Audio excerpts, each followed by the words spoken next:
नमस्कार बच्चों, मैं doctor Jitendra Kumar Marothia, associate professor इतिहास विभाग, सम्राट पृथ्वीराज चौहान राजकीय महाविद्यालय अजमेर। द्वितीय वर्ष कला पास कोर्स और द्वितीय वर्ष ऑनर्स के विद्यार्थियों के लिए राजस्थान का इतिहास पढ़ रहे थे और कल मैंने आपको कालीबंगा सभ्यता बताई थी। प्री स्टोन एज, मिड और लेटर स्टोन एज, इन सब के बारे में हमने बात की थी और फिर हमने सोर्सेज के बारे में भी बात की थी। और उसके बाद कल जो प्राचीन सिंधु सभ्यता के केंद्र जो राजस्थान के भूभाग पर हैं और जिनमें उन सभ्यताओं के कल्चर से मैच खाता है, उनकी संस्कृति सभ्यताएं, कुछ विशेषताएं यहाँ भी हैं, कुछ विशेषताएं हड़प्पा और संस्कृति और मोहनजोदड़ो में प्राप्त होती है। सिंधु सभ्यता के प्रसार के संबंध में कालीबंगा और आहड़ के विशेष संदर्भ में अपन ये बात कर रहे हैं। और अब आते हैं हम आहड़ पर। देखिए, जहां तक आहड़ के लोकेशन या आहड़ की स्थिति की बात है, ज्योग्राफिकल सिचुएशन की बात है, उदयपुर से लगभग 3 मील की दूरी पर है। आहड़ एक कस्बा है जिसकी संस्कृति लगभग 5000 वर्ष या 4500 वर्ष से मिल जाती है। और आहड़ की संस्कृति आज खंजड़ों के वर्तमान में खंजर स्थिति में है। लगभग 1600 फुट लंबा और 550 फुट क्षेत्र ये है जहां पर ये स्थिति प्राप्त होती है। और ये आहड़ नदी के किनारे है। इसे ताम्रवती नगरी भी इसका नाम मिलता है। आगाड़ दुर्ग के नाम से भी इसको पुकारा जाता है। 10वीं शताब्दी में, 11वीं शताब्दी में जो एक जगह थी आगाड़पुरी, या आगाड़ दुर्ग के नाम से पुकारा जाता है। इसलिए यहां के स्थानीय लोग इसे धूलकोट भी कहते हैं। लगभग 1956 में श्री व्यास जी, कीर्ति व्यास जी ने शुरू किया काम। और उसके बाद 1961 में पूना विश्वविद्यालय के डॉक्टर H.K. सांकलिया जी ने ये काम शुरू किया था। अभी तक उत्खनन कार्य की पुष्टि नहीं हो सकी, मतलब पूर्णतः चल रहा है काम और अभी भी प्रगति पर है ये काम। समूचे क्षेत्र की खुदाई उस प्रकार की नहीं हो सकी। आहड़ की खुदाई में हम 4 प्रकार की बस्तियां देखने को मिलती है। मतलब जिस प्रकार से उनकी आवासीय स्थिति थी, जिस प्रकार से आवासीय स्थिति की श्रेष्ठतम प्रगति की तरफ थी, उन हिसाब से उनको बस्तियां कहा गया, जो आज हम आवासीय नगर कहा जाता है। पहली बस्ती में मिट्टी की दीवारें, मिट्टी के बर्तन, टुकड़े, पत्थर के ढेर आदि मिले। द्वितीय स्थिति में कुछ मिट्टी कूटकर या पत्थर कूटकर समतल स्थिति में, यानी पहले में दीवारें, दूसरी में आंगन या इसके, तीसरी में चित्रित बर्तन और उनके घरों में प्रयोग होना, क्या दिनचर्या में उपयोगिता थी उनकी, उसमें प्राप्त हुआ है। चौथी बस्ती में 1 बर्तन, 2 तांबे की कुल्हाड़ियां, और ये अर्थात ऐसे दैनिक उपयोग की चीजें जो घरों में उपयोग नहीं होते थे लेकिन घर के बाहर तो उपयोग होते थे और आवश्यक भी थे। समूची बस्तियां जो ये कहलाती है, यही आहड़ संस्कृति का कहलाती है। अब इनके इस 4 बस्तियों के चरण के कारण डॉक्टर दशरथ शर्मा ने एक बात जरूर कही है कि आहड़ का जो है वो जीवन बड़ा जटिल और नागरिक जीवन शताब्दियों के विकास का परिणाम था। इन बस्तियों के आधार पर कि एकाएक सारी बस्तियां एकदम नहीं बस गई हैं, धीरे धीरे उत्तरोत्तर जैसे जैसे जानकारी हुई, जैसे जैसे उनका मस्तिष्क का विकास हुआ, जैसे जैसे उनका अनुभव हुआ, जैसे जैसे उनकी श्रमशीलता बढ़ी, तैसे तैसे उन्होंने ये विकास करना शुरू किया। और इसलिए अब पतन की बात जहां तक है, गोपीनाथ शर्मा जी भी यही कहते हैं कि भूकंप, आहड़ नदी का या प्रवाह या बाढ़ या आक्रमण आदि कुछ हुआ होगा, इसके कारण इसके हो गया। सबसे बड़ी बात यह है कि आहड़ संस्कृति की बात करें, अगर हम निवास स्थान की बात करते हैं, आहड़ में निवास स्थान की, तो यहाँ ये एक बड़ा नगर नियोजन इनका बहुत अच्छा रहा, समृद्ध नगर नियोजन रहा। और आहड़वासी पत्थर में धूप में सुखाई कच्ची ईंटों का प्रयोग किया करते थे, जिनमें सामने से सफाई और चिकनाई रहती थी, मतलब ऊपरी सतह पर बड़ा आकर्षक रहता था। और यहाँ मुलायम काले पत्थरों का उपयोग भी बहुत अधिक किया गया है। ये मकान छोटे और बड़े दोनों प्रकार के मकानों की स्थिति थी। सड़कें लंबवत मानी जाती थी। और एक सबसे बड़ी बात यह है कि ये पहले चिकनी मिट्टी का ओढ़कर एक आवरण बना के देता। आज देखिए, ये चिकनी मिट्टी के आवरण को जो आहड़ संस्कृति में आकर्षण का केंद्र था, आज हम उसको कह सकते हैं कि जो हम सेरेमिक ग्रेनाइट यूज करते हैं या पॉलिश यूज करते हैं, ग्रेनाइट पॉलिश या टाइल्स यूज करते हैं, वो सभ्यता उसके उत्तरोत्तर विकास का परिणाम है। पहली मानसिकता वहां से शुरू हुई इस प्रकार से। और मकानों के दोनों ओर नलियां थी, नालियों में गंदे पानी के लिए अलग विशाल आकार के गड्ढे बनाए गए थे जो 20-20 फुट के हुआ करते थे, ताकि गंदा पानी वहां चला जाए। और संचित पानी या पानी के वाटर कंजर्वेशन जो आज हम थॉट बात करते हैं, वो उस समय भी उपलब्ध था आहड़ संस्कृति में। और उस समय स्वच्छ पानी के लिए एक अलग, या बरसाती पानी के लिए एक अलग प्रकार का जो होता। और मकानों में 2 या 3 चूल्हे की संख्या देखी गई है लगातार, और लगातार एक कतार में चूल्हे देखे गए हैं, तो ये इंगित करता है कि शायद खाना पकाने में बड़ा भार रहा होगा, और साथ ही साथ संयुक्त परिवार प्रणाली भी रही होगी, और संख्याएं बहुत अधिक रही होगी सदस्यों की, इसलिए सार्वजनिक भोजन की भी व्यवस्था थी। अब मृदभांड की बात करें तो वहां पर बहुत अधिक मात्रा में हमको मृदभांड मिले हैं, और विशिष्ट आकृति वाले भी मृदभांड मिले हैं जो हड़प्पा से मेल खाते हैं या हड़प्पा के होते हैं। और सिंधु सभ्यता के अंतिम चरण में ऐसा माना जाता है कि ये मेवाड़ में इसका सिंधु सभ्यता का प्रवेश चालू हुआ और यहाँ आहड़ तक पहुंची, इसलिए यहाँ के जो बर्तन या मृदभांड हैं वो आकर्षक हैं बहुत। और आहड़ जो है लाल काले मृदभांड के लिए एक प्रमुख केंद्र माना जाता है। ऐसा माना जाता है कि आहड़ संस्कृति जो है एक लाल काले पत्थर की संस्कृति का केंद्र है।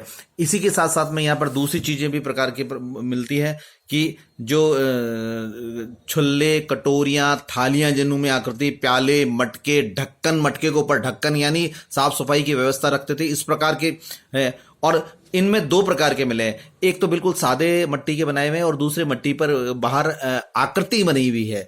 तो इसका मतलब है कि गरीब जो कम निम्न स्तर के लोग थे वो भी वही उपयोग करते थे, और उच्च स्तर के लोग वो भी वही यूज करते थे, लेकिन उच्च स्तर के लोगों के लिए थोड़ा सा आकर्षक बनाया जाता था क्योंकि थोड़ी आर्थिक क्षमता उनकी रही होगी। ये एक सीधी सी बात है। ये सामग्री जो है विविधता प्रचुरता के विकास में बड़े महत्व की रही है।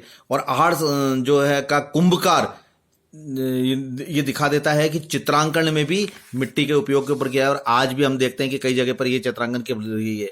और जहां तक खुदाई के बाद में वहां के अनाज रखने के लिए बड़े बड़े मृदभांड उपयुक्त हुए हैं। हालांकि अन्ना सागर के जो सार्वजनिक स्थल के वो प्राप्त नहीं हुए, लेकिन इंडिविजुअल लेबर पर कोट या गिरे या इस प्रकार के जो है भाषाओं में प्राप्त हुए हैं कि भाई ये अन्न के जो गोदाम थे वो इंडिविजुअल व्यक्तिगत लेवल पर वहां थे।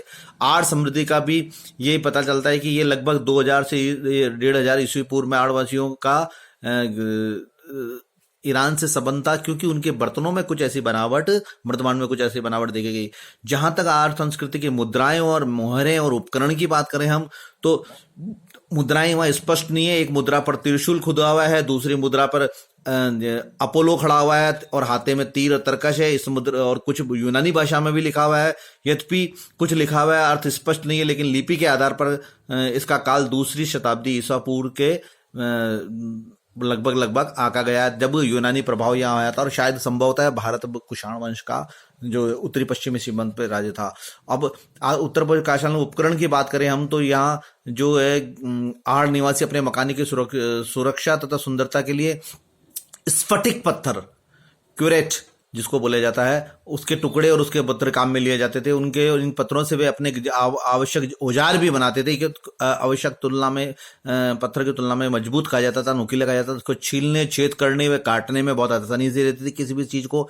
यद्यपि ये औजार लघु आकृति के और इसके होते थे, और काफी आकृति भी कड़ी, काफी बेडोल होती थी, लेकिन इनकी धार बहुत होती थी, और गीली लकड़ी की चमड़े तथा हड्डियों को छीलने में ये औजार काम में आते थे। और कुलाड़ियां, अंगूठियां, चूड़ियां काफी संख्या में, ताम्र पात्र, यहाँ पर कॉपर स्ले जिसको कहा जाए स्टेज वो मिली है। तो हमने जैसे पहले आपको बताया था कि पाषाण काल की देन हुई थी कि उससे वो धातु में परिवर्तन हो गया, धातुओं में हो गया, नेचुरल से वो धातु की तरफ चलने लग गया। तो ये यहाँ आहड़ संस्कृति उसी का एक परिणाम माना जा सकता है। और एक बात और है, आहड़ निवासी कीमती पत्थरों जैसे गोमद, स्फटिक आदि इनकी मणियां बनाते थे, और ये कांच की, पक्की ईंटी की, सीप, हड्डी के गोलाकार छेद वाले उनमें भी लगाए जाते थे। इसका उपयोग आभूषण बनाने में भी किया जाता मणियों का, और ये उच्च स्तर के लिए थे। सिंधु सभ्यता के प्रमुख स्थानों पर तांबा राजस्थान के इसी क्षेत्र से भेजा जाता था। संभवतः ये नगर काल औद्योगिक नगर था, ताम्र उद्योग। और ये जो मैंने एक आपको बताया था कि ताम्रकालीन भी इसको कहा जा सकता है। इसके ऊपर अब जो मणिया की बात कर रहा था मैं आपसे, वो इसका आकार गोल, चपटे, चतुष्कोणीय, षटकोणीय आदि क्षेत्रों में आदि रूप में देखने को मिलती है। आहड़ निवासी जो है खुदाई के 2 प्रकार की मणियां मिलती है। Doctor HS. साकलिया ने इन मणियों पर रेखाएं अंकित की। ये जो रेखाएं अंकित है मणियों पर, जो आकर्षण है वो मध्य एशिया से मेल खाती है, क्योंकि वहां पर आभूषण बनने का बोल था, और उस समय के कुशल कारीगरों ने ये रूप दिया होगा। संभवतः कीमती पत्थर के मणियों का उपयोग वहां के संपन्न लोगों के लिए होगा, और जो मिट्टी की मणियां मिली है वो वहां पर निम्न लोगों के लिए हुई होगी। जहां तक कृषि की बात करें तो वहाँ बड़े बड़े मांड पीसने के पदार्थ और ये हैं, और कचरे में बड़ी बड़ी भट्टियां मिली हुई हैं, जिनसे पता लगता है कि यहाँ सामूहिक भोज और दावतों का भी होता था। इस भाग में वर्षा अधिक होने के पास में सिंचाई की पर्याप्त सुविधाएं थी। और रंगाई और निजी उद्योग की बात की जाए तो वहाँ पर रंगाई और छपाई का व्यवसाय आहड़ सभ्यता में बहुत अधिक मात्रा में मिलता है। यहाँ पर नाप तोल के बाट भी अलग अलग मात्रा के मिले जाते हैं। पूजा के पात्र तो विभिन्न आकार के प्राप्त हुए हैं। ये सामग्री उस काल के लोगों के रहन सहन, आचार विचार और उनके आध्यात्मिक जीवन पे पर्याप्त प्रकाश डालती है। जहां तक आदिवासी की बात करें, उनके सफाई और, क्योंकि मैंने आपको पहले बताया कि गंदे पानी की नालियां अलग होती थी, साफ पानी की नालियां अधिक हो जाती थी। अब मृतक संस्कार के बारे में, आध्यात्मिक या धार्मिक के बारे में अस्तित्व ये है, तो वहां पर निश्चित रूप से ये स्पष्ट मान्यता है कि वे शव को गाड़ देते थे और मस्तक उत्तर भाग में और जो पांव है वो दक्षिण दिशा की ओर रखते थे, और उसके साथ उसके पहनने के आभूषण होते थे वो भी उसके साथ ही गाड़ दिए जाते थे। अब इनके एक स्थान पर पंक्ति में 7 चूल्हे ऐसा मिले, लगातार 7 चूल्हे मिले हैं, तो वो संयुक्त परिवार पर लेकर, जैसे मैंने आपको पूरे पे कहा की हुई थी। साथ ही मट्टी भोजन बनाने की व्यवस्था भी सम्मिलित रही होगी। यहाँ तांबे के गलाने की भट्टियां भी मिली हैं जो उनके ताम्र को अच्छी तरह से समझते थे, ये उद्घाटन करती है। आड़ के समय तो गिलकुंड नामक स्थान पर भी खुदाई आबड़ सभ्यता प्रसार की जानकारी अभी चल रही है। और गिलकुंड की खुदाई में काले व लाल रंग के कांच तथा चूने के प्लास्टर, कच्ची दीवारों के आदि प्राप्त हो रहे हैं। गुजरात सौराष्ट्र में रोजड़ी नामक स्थान है, वहां पर भी ये मिल रहे हैं।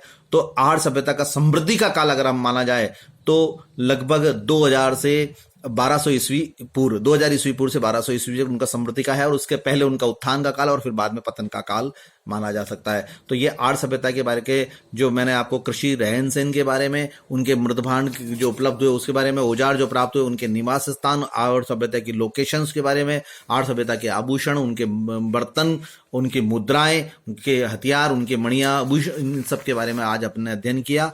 और सिंधु सभ्यता के जो ये मुख्य 2 स्थल हैं, आहड़ सभ्यता और कालीबंगा सभ्यता, ये अपना दोनों चैप्टर बीए पार्ट ऑनर्स 2 का 6th पेपर और बीए पार्ट पास कोर्स का 2nd पेपर, दोनों के लिए ही ये मेरा व्याख्यान जो है उपयोगी है।